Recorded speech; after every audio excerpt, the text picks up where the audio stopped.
So that was kind of fun to put together. I hope you enjoyed the process. I really had fun pulling out an old paper line by Prima, Romantique. You know, my last few projects, I have been pulling out old paper stacks, and sometimes that's just kind of fun to do. And this particular stack, I've had it in my stash for years and just never seemed to use it on anything. And the colors went perfect with this shadow box clock from SaCrafters. You know, when I get wood products from SaCrafters, I tend to pick colors, you know, papers and flowers and that have browns and creams in it, because I like the natural color of the wood. And then, you know, obviously I don't really have to change that color, although her wood products, you know, are easily paintable. All wood products usually are pretty well easily paintable. But like I said, I just love the natural color. I will always use like a clear shimmer mist on it, and then, you know, on the wood pieces, and then ink the edges with a dark brown chalk ink, just so that it makes the pieces pop out. But like I said, it's just easy for me. I love the color browns to leave all the kind of wood products from Sa's shop in their natural color.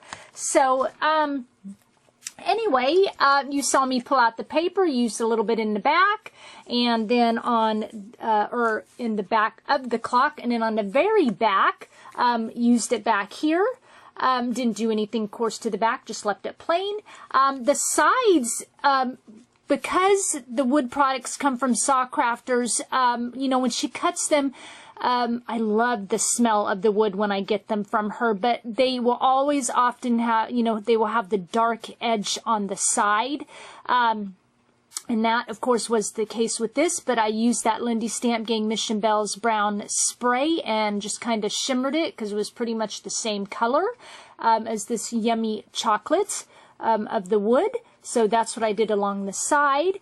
This particular shadow box comes with the one back piece and then 7 pieces, 7 layers for the top. And you can make the shadow box as thick or as thin as you want. You know, maybe to make this product go a little further, you know, maybe you only use the back and 4 pieces. And then you've got 3 other little separate pieces to use like on layouts and stuff, because it's, you know, very lightweight and very sturdy. So that's what I love about Sa's shadow boxes, as you know, usually you can make them as thin or as thick as you want with the number of pieces that come with it.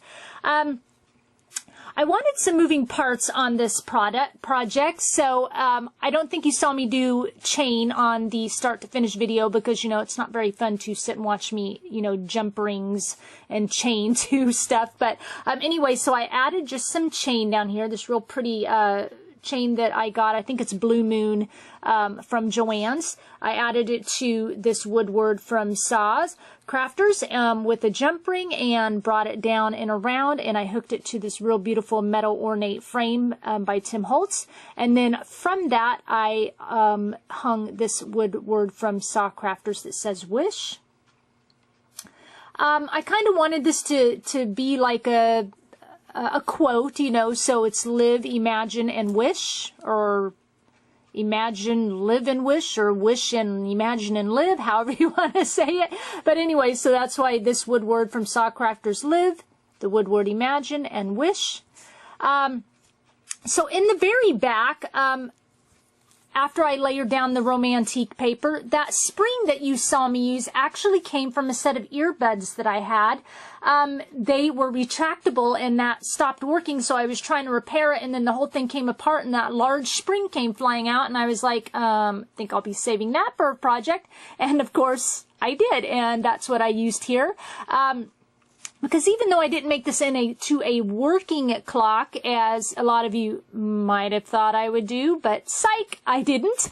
I still wanted it to kind of resemble a clock by putting gears and stuff in it, so the spring was just kind of perfect. And then the gears that I did use here and here and here are all from Bead Landing. And then, of course, I used a metal Prima heart gear right here.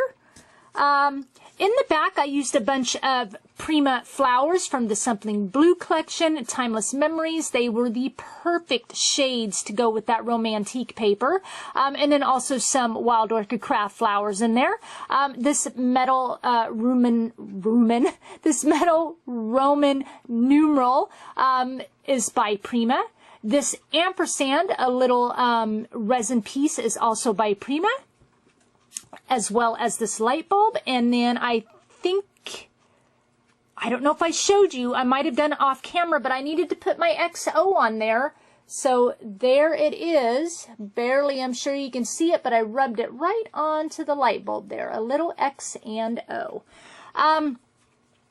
Let's see. And so over to this right side, this was a Prima butterfly from the Engraver collection. And then I told you about the gears, and then the Tim Holtz metal ornate frame here, which is one of my favorites, and I have one left. When you get those frames, it comes with 2 different designs, and I'm down to the one design of this, and then I have like 10 of the other because they just sit there. I don't like them very well, but you know, whatever. These are Prima resin wings here, and then of course a Prima metal clock face, and this is a spare part clock hand with a tiny little Prima gear here, and then on top of the Imagine, I've got a teeny tiny little doodad flower. Let's see what else. Oh, I loved how that texture paste, that by Prima, that sand texture paste kind of turned clear. I thought that was kind of cool.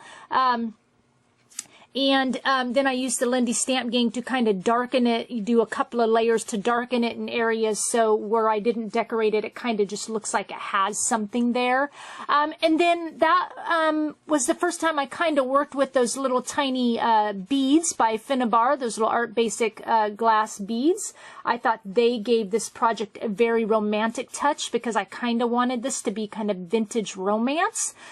So glass beads and a 3D matte gel here, and back here in the back on the gear, and kind of splattered throughout. And then I also put it right over here. And I just thought it gave a beautiful finishing touch. I'm just kind of really happy with this.